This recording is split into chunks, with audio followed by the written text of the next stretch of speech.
me ask you a question. Who are you? Now, there are a lot of answers to that question. You can say you have a certain job. You can say you're married to a certain person. You can give us your name.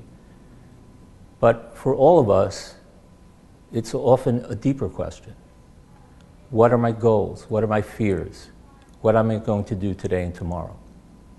And this question of who someone is a basic to the story of the book of Ruth. Ruth joins a new community. She becomes part of the Jewish people. And people within that community ask her or ask about her, who are you? In the second chapter, when Boaz first sees her, he says, to whom does that girl belong? Later, when he discovers her in the granary, again, he says, who are you? And when she returns to be with Naomi, Naomi says, who are you? Now, we can understand why this question is being asked, because Ruth is in a whole new world. She knew who she was when she was part of her former people, a Moabite. But now she's joining a whole new community. And she herself must wonder who she is and must establish who she is. And the people around her are also wondering, who is this person? How does this person fit in to our community?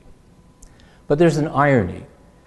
The irony is that Ruth is instrumental in two other people discovering who they really are.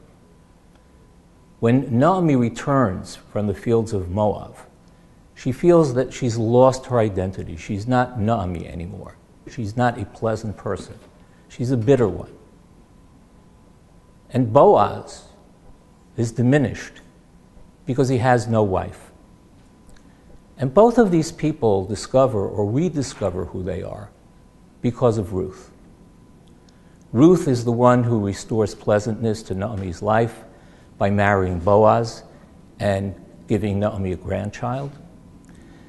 And by marrying Boaz, she invigorates him, reestablishes for him his sense of self.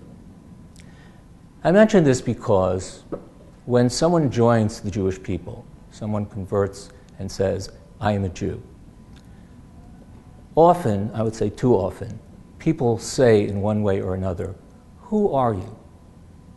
Do you belong? Are you really Jewish? And when we do that, we miss something, which is that this person can actually help us discover who we really are.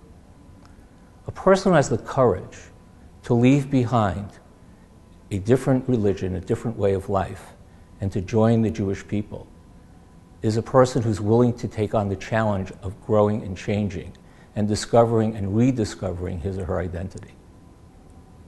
And that's a challenge to us. Not to just say, as I once heard someone say, well, my father's a Jew, my mother's a Jew, so I guess I'm a Jew.